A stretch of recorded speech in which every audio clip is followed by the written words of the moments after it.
దేవుడు ఇస్తాడంటే శ్రమల్లో దేవుని కొరకు నిలబడే వారి కోసం మాత్రమే దేవుడు కృప ఇస్తాడు. దేవుని బిడ్డ శ్రమలో నిలబడడానికి, ఆయన పంపుతున్నటువంటి పరీక్షల్లో పరిశోధనలో దేవుని పక్షంలో నిలబడడానికి, అటువంటి స్థిరమైన నిర్ణయం కలిగిన వారి జీవితాల్లో దేవుడు ఏం చేస్తాడంటే తన కృపని పంపుతాడు.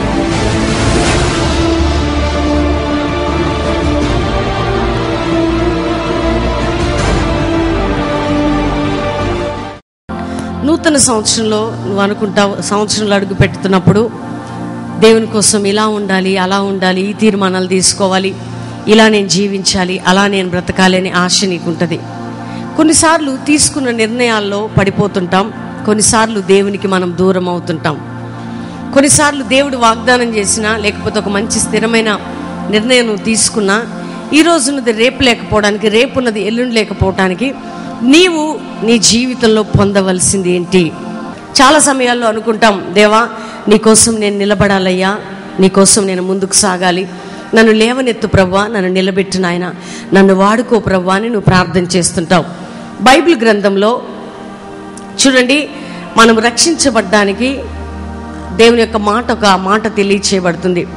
విశ్వాసము ద్వారా కృపచేత మనం రక్షించబడ్డామని లేఖనం భాగంలో నుంచి మనం చదువుతుంటాం. విశ్వాసము ద్వారా కృపచేతనే రక్షించబడ్డాం. గత వారం కూడా కృప అనే విషయం గురించి మీరు ప్రత్యేకమైనటువంటి వర్తమానం విన్నారు. ఈ కృప ఎంత ప్రాముఖ్యమైనది మన జీవితాలకి మనం వినబోతున్నాం. అసలు ఈ కృప ఎవరి యొద్దకు వెళ్తుంది అనేటువంటి విషయాన్ని మనం ధ్యానించుకోబోతున్నాం. దేవుని బిడ్డలారా, బైబిల్ గ్రంథంలో లూకా సువార్త 1వ అధ్యాయం 30వ వచనం. ఈ శుభవచనం ఏమిటో అని ఆలోచించుచుండగా దూత మరియా భయపడకుము, దేవుని వలన నీవు కృప పొందితివి. చాలు, ఈ రాత్రి దేవుని కృప ఎవరి యొద్దకు వస్తుంది అనే విషయాన్ని మనం ధ్యానించుకుందాం. దేవుని కృప ఒక వ్యక్తి మీదకి వచ్చినప్పుడు ఆ వ్యక్తి జీవితం ఎలా ఉంటుందో మనం ధ్యానం చేసుకోబోతున్నాం. దేవుని కృప ఎవరి యొద్దకు వస్తుంది అనే విషయాన్ని దేవుడు మనతో మాట్లాడబోతున్నాడు. రెండవదిగా, ఆ కృప నీ యొద్దకు వచ్చినప్పుడు నీ జీవితంలో ఏం జరుగుతుంది అనే విషయాన్ని ధ్యానించుకోబోతున్నాం. మీ అందరికీ తెలుసు, మన ఈ క్రిస్మస్ సీజన్స్లో మాట్లాడుతుంటారు మరి మరియ గురించి. ఆమె అనేక మంది కన్యకలు ఉన్నప్పటికీ చాలా ప్రార్థనాపూర్వకంగా పవిత్రంగా ఆ దినాల్లో ఉన్నటువంటి కన్యక ఆమె. పరలోకంలో దేవుడు భూమిని చూసినప్పుడు ఈ మరియ మీద, ఈ మరియ గురించి ఒక ప్రత్యేకమైన శ్రద్ధ పెట్టడానికి, ఈమె జీవితం, ఈమె నడవడిక, ఈమె ప్రత్యేకత దేవుణ్ణి ఆకర్షించింది. కృప ఒక వ్యక్తి దగ్గరికి రావాలి అంటే ఆ వ్యక్తి క్వాలిటీస్ కూడా కృపను ఆకర్షించే విధంగా ఉండాలి. దేవుని బిడ్డలారా, దేవా నీకు చాలా సమయాల్లో అంటాం, దేవుడు చాలా అద్భుతంగా తప్పించాడండి, అంతా ఆయన కృప అంటాం. మీరు ఎక్కువ కృప గురించి మాట్లాడినప్పుడు, మీరు ఎప్పుడైనా కృప అనే మాట ఎక్కువ వాడినప్పుడు మీకు తెలియకుండానే మీ మీద కృప ఎక్కువైతుంది. మీరు మామూలుగా అపవాది సాతానని ఎక్కువసార్లు మీరు యూజ్ చేసినప్పుడు మాటి మాటికి నా పేరు ఎత్తుతున్నాడు కదా, ఒకసారి నీ యొద్దకు వద్దామని వచ్చేస్తుంది అపవాది. కృప ఎంత విలువైనదో, ఎంత శ్రేష్టమైనదో నేను తెలుసుకోవాలి. చూడండి, చాలా మంది కన్యకలు ఆ దినాల్లో ఉన్నారు, అనేక మంది భయభక్తులు కలిగిన వారు ఉన్నారు. కానీ మరియ లైఫ్ స్టైల్, మరియ జీవితం, ఆ పరలోకం నుంచి దేవదూత ప్రత్యక్షమై మరియా భయపడకుము అంటుంది. ఫస్ట్ మాట, నీవు కృప పొందితివి అంటే కృప పొందిన వ్యక్తి భయపడొద్దా? అసలు కృప ఒక వ్యక్తి జీవితంలోకి వస్తే ఏం జరుగుతుంది? ఈమెను ఎన్నుకోవటం చూడండి, అనేక మంది వారు ఉన్నప్పటికీ కూడా దేవుని దూత ఆమె దగ్గరకు వచ్చి మాట్లాడుతుంది. ఆమె కండిషన్ చూస్తే ఆమె ఒక వ్యక్తికి ప్రదానం చేయబడినటువంటి వ్యక్తి, స్త్రీ. ఈమె వివాహానికి దగ్గరగా ఉన్నటువంటి స్త్రీ. ఇటువంటి సమయంలో దేవదూత ప్రత్యక్షమై, భయపడకము మరియా, నీకు శుభము కలుగును గాక, నువ్వు దేవుని వలన కృప పొందితివి. ఈ రాత్రి మీరు ఎవరి వలన కృప పొందబోతున్నారంటే చెప్పండి అందరూ, దేవుని వలన కృప మేము పొందబోతున్నామని చెప్పండి. అయితే ఈమె జీవితం, ఈమె పరిశుద్ధత, ఆ దినాల్లో ఈమె ఉండే విధానం ఆ దేవాతి దేవుని ఆకర్షించి అంతమంది కన్యకలు ఉన్నప్పటికీ ఈమెలో ఉన్న ప్రత్యేకతను బట్టి, ఈమె జీవిత విధానాన్ని బట్టి దేవదూత ప్రత్యక్షమై ఆమెతో మాట్లాడుతూ, ఇదిగో మరియా అని మాట్లాడుతూ, నువ్వు కృప పొందితివి, భయపడకము, కృప పొందితివి. ఆ కృప ఎలా ఈమె జీవితంలోకి వచ్చిందంటే, చూడండి, వివాహము కాని ఒక స్త్రీ గర్భము దాల్చితే ఈ లోకము నుండి వచ్చేది ఏంటంటే నింద, అవమానం. రెండవదిగా అనేక మంది ప్రజలు ఏం చేస్తారంటే అపార్థం చేసుకుంటారు. సొంత తల్లిదండ్రులు కావచ్చు, బంధుమిత్రులు కావచ్చు, అందులోకి ఈమె ఎంగేజ్మెంట్ అయినటువంటి స్త్రీ కాబట్టి అందరూ కూడా ఈమె ఏమనుకుంటారంటే, ఒకవేళ వివాహం కాకుండా నువ్వు గర్భం దాల్చావు కదా, ఎక్కడ నుంచి గర్భం వచ్చింది అంటే పరిశుద్ధాత్మ వల్ల నేను ధరించానంటే నమ్ముతారండి?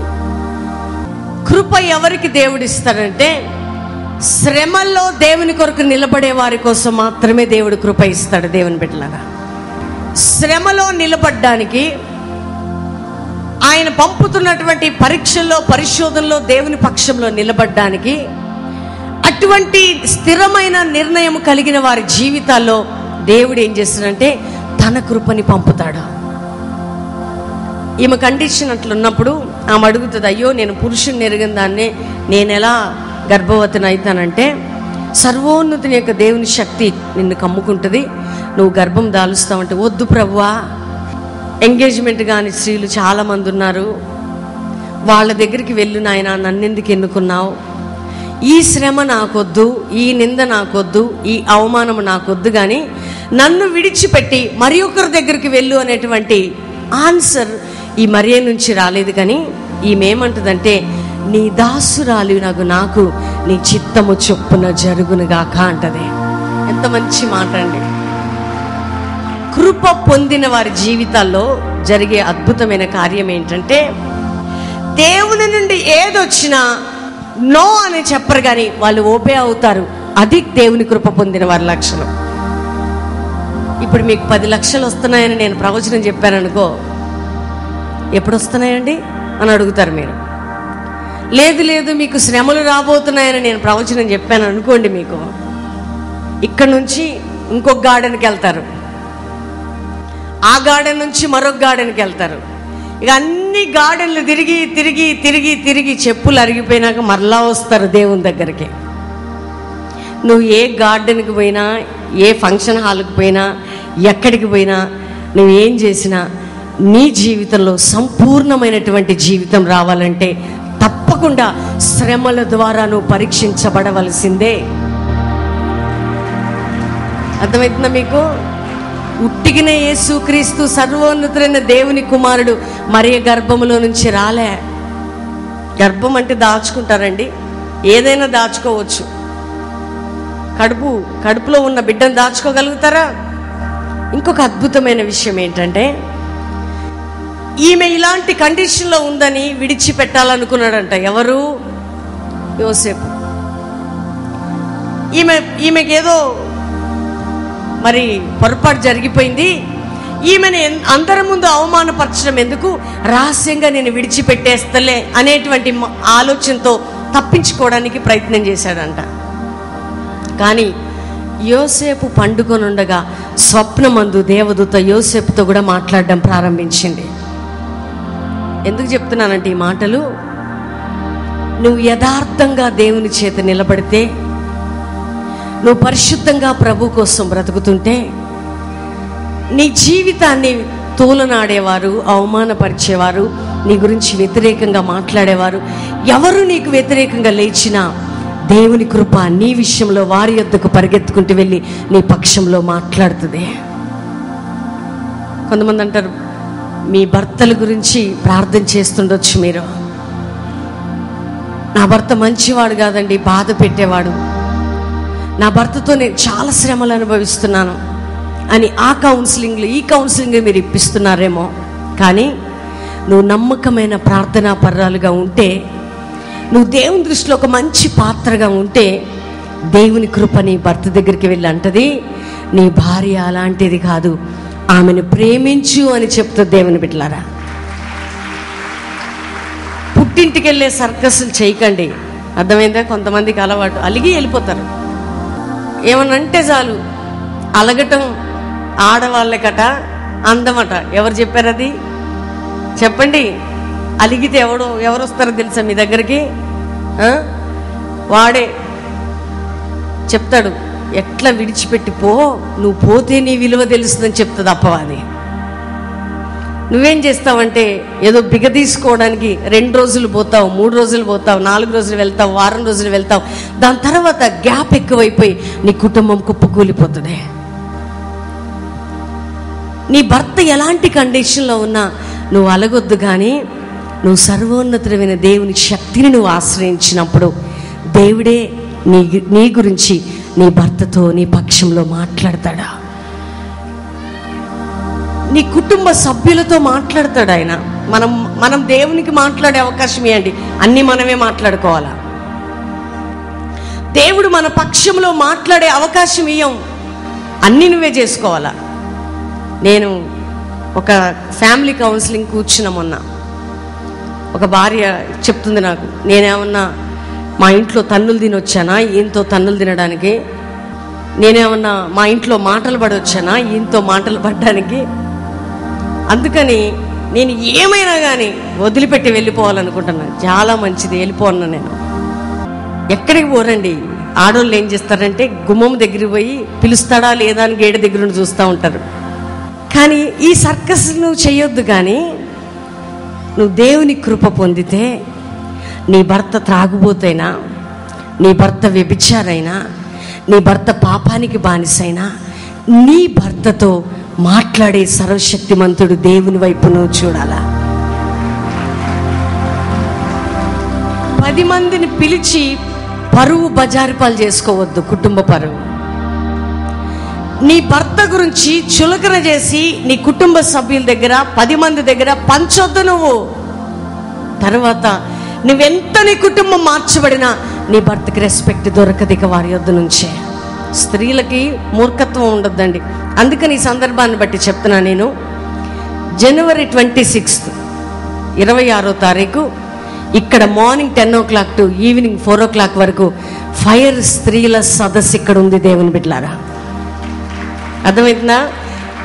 మీరు ఎట్లా తయారు కావాలంటే ఈ సిటీలో స్త్రీలు పురుషుల మీద యుద్ధానికి చేసే వెపన్స్ లా కాదు, అపవాదితో యుద్ధం చేసే వెపన్స్ లాగా దేవుడు మిమ్మల్ని మార్చబోతున్నాడు. అయ్యో నేను నీతిమంతురాలనే, నన్ను వదిలిపెట్టకు యోసేపు అని మరి వచ్చి యోసేపు కాళ్ళు పట్టుకోలేదు. ఆమె నీతి, ఆమె యథార్థత, ఆమె పరిశుద్ధత దేవుణ్ణి ఆకర్షించింది. కాబట్టి పరిశుద్ధాత్మ దేవుడే జోక్యం చేసుకున్నాడు ఆమె కుటుంబ విషయంలో. ఎవరు జోక్యం చేసుకోవాలి చెప్పాలి? మీరు మీ అమ్మ జోక్యం చేసుకోవాలా? ఈ అమ్మలకి నాన్నలకి పని పాట లేదండి. ఫోన్ చేసి అడుగుతారు పెళ్ళైనాక, మీ ఆయన బాగా చూస్తున్నాడా? ట్రిక్స్ చెప్తుంటారు ఫోన్స్లో. సాయంత్రం రాగానే ఇది చెయ్యి, అడుగు. ఎందుకు అడగవు? స్పూన్ ఫీడింగ్ ఇస్తూ ఉంటారు తల్లిదండ్రులు. ఎవరికి? ఇక అమ్మ కదా, వీళ్ళ అమ్మ తోక పట్టుకుని ఉన్న పిల్లలు కాబట్టి అమ్మ ఏం చెప్తుంది వింటా ఉంటారు.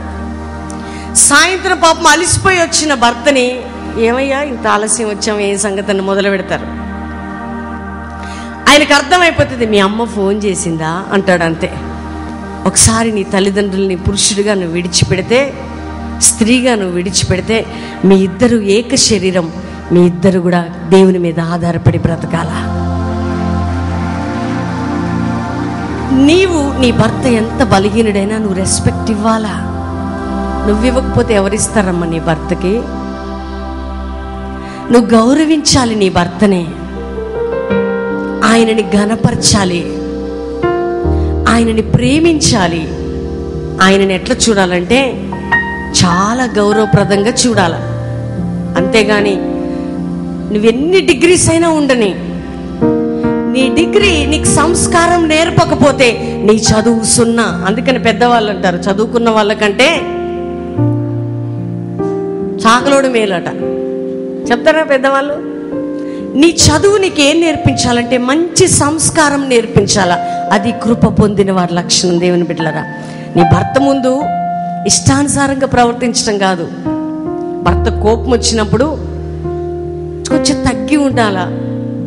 నీ పొరపాటు ఏమి లేకపోయినా మరియా, అయ్యా నా పొరపాటు ఏమి లేదు, ఎందుకు నన్ను ఎన్నుకున్నాడో దేవుడు, నీకు నాకు మధ్యలో ఏం పెట్టాడు? భేదం పెట్టాడు. ఇక నన్ను విడిచిపెట్టకయ్యా, నువ్వు తప్ప నాకు ఆధారం లేదు, ఎంగేజ్మెంట్ కూడా అయిపోయిందని యోసేపు చుట్టూ మరియ తిరగలేదు, కానీ మరియ చుట్టూ దేవదూత తిరిగింది. అదే దేవదూత యోసేపు యొద్దకు పరిగెత్తుకుంటూ వెళ్ళింది. అది కృప పొందిన వారి లక్షణం. దేవుని బిడ్డలారా, ఎవరి లక్షణం అండి? ఈరోజు కావాలా మీకు ఆ కృప? చెప్పాలి. మంచి అనాయింటింగ్తో దేవుడు మిమ్మల్ని నింపబోతున్నాడు.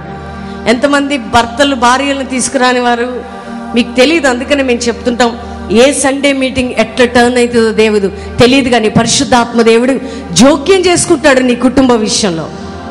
అందుకని ఫ్యామిలీగా రండి, పిల్లలతో రండి, కుటుంబంతో రండి, కొత్త వారిని తీసుకొని రండి అని మిమ్మల్ని ఎంకరేజ్ చేయడానికి చాలా కారణం ఉంది. అందుకని మరియతో యోసేపుతో ఆ యొక్క స్వప్నమందు దేవదూత ఆమెను విడనాడకు, ఆమె పరిశుద్ధాత్మ వలన గర్భం ధరించిందని చక్కటి మాట మరి గురించి మంచి టెస్ట్ మనీ ఇస్తుంది దేవుని బిడ్డలారా దేవదూత.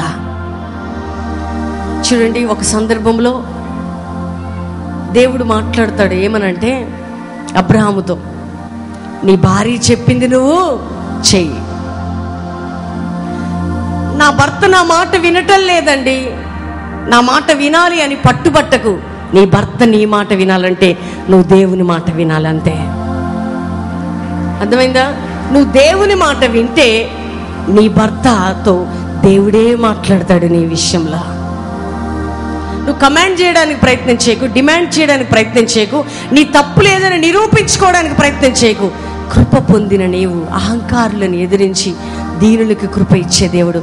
నీ భర్త నిందించిన, అవమానపరిచిన, బాధ పెట్టిన, హింస పెట్టిన, గాయపరిచిన, ఏం చేసినా మౌనంగా ఉండు. నీ మౌనమే నీ జీవితానికి విలువను తీసుకొని వస్తుంది. సహోదరి సహోదరుడా, క్రైస్తవులకి వద్దండి శ్రమలు. బలమైన శ్రమలు వస్తాయి, బలమైన బహుమానాలు రాబోతున్నాయి మీ జీవితాల్లోకి.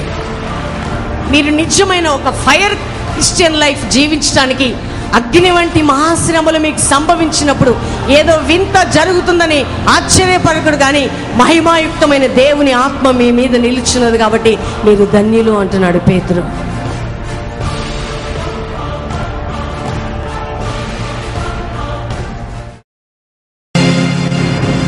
ఈ రాత్రి ఇక్కడ యవ్వనస్తుడు సహోదరుడు రాజేష్ అనే యవ్వనస్తుడు ఇక్కడ ఉన్నాడు. పరిశుద్ధాత్మ దేవుడు నీతో మాట్లాడుతున్నాడు. సహోదరుడు రాజేష్, దేవుడు నీ పేరుని బయటికి తీసుకొస్తున్నాడు. ఎందుకంటే దేవుని యొక్క సేవ పిలుపు నీ మీద ఉన్నదట. అయితే దేవుడిని అడుగుతున్నావు, ప్రభువా నీవు కానీ క్రొత్త సంవత్సరం నన్ను సేవకు పిలిస్తే నన్ను పేరు పెట్టి పిలవాలని ప్రార్థన చేస్తున్నావు. రెండవదిగా పేరు పెట్టి పిలవటమే కాక నీవు నన్ను అభిషేకించాలి అని ప్రార్థన చేస్తున్నావు. నీ పేరు రాజేష్, దేవుడు నిన్ను సేవకై ఎన్నుకున్నాడు, కానీ దేవుడు పిలవాలి అని నువ్వు ప్రార్థన చేస్తున్నావు. రెండవదిగా పరిశుద్ధాత్మ దేవుడు నిన్ను అభిషేకించాలని ప్రార్థన చేస్తున్నావు. నువ్వెక్కడున్నా పరిగెత్తుకుంటూ వచ్చేసాయి. భార్య భర్తలు ఇద్దరు ఈ స్థలంలో ఉన్నారు. నీ భార్య చాలా అనారోగ్యంతో ఉంది. ఈ రోజే కొత్తగా భార్య భర్తలుగా మీరు ఈ స్థలంలోకి వచ్చారు. మీరు ఎక్కడున్నా పరిగెత్తుకుంటూ వచ్చేసేయండి. మొదటిసారిగా ఈ స్థలంలోకి వచ్చారు, భార్య భర్తలుగా మీరు వచ్చారు. నీ భార్య చాలా అనారోగ్యంతో ఉంది. యేసుక్రీస్తు ప్రభు నీ భార్యను స్వస్థపరచాలని ఆశపడుతున్నాడు. ఇక్కడ ఒక సహోదరుడు ఉన్నాడు. నువ్వు మోటార్ ఫీల్డ్ లారీ బిజినెస్ చేసి వ్యాపారంలో నష్టపోయావు, అప్పుల పాలైపోయావు. భయంకరమైనటువంటి అప్పు సమస్యతో నువ్వు బాధపడుతున్నావు. ఇన్ని సంవత్సరాలు నీకు విడుదల లేదు, అంతా నష్టపోయావు. అయితే ఈ రాత్రి యేసయ్య నిన్ను పిలుస్తున్నాడు. ఎక్కడున్నా పరిగెత్తుకుంటూ వచ్చేసాడు.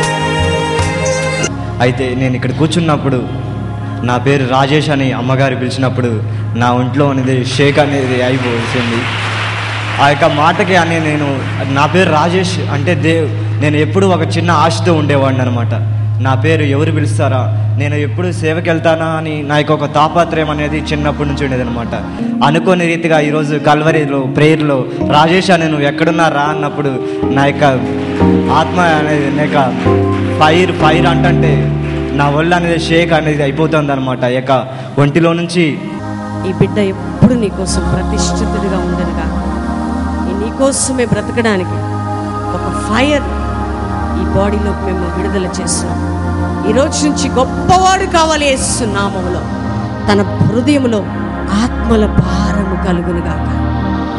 మా వైఫ్ లాస్ట్ 8 months నుంచి సివియర్ స్టమక్ ఇన్ఫెక్షన్ అండ్ ఇన్ఫ్లమేషన్తో బాధపడుతుంది.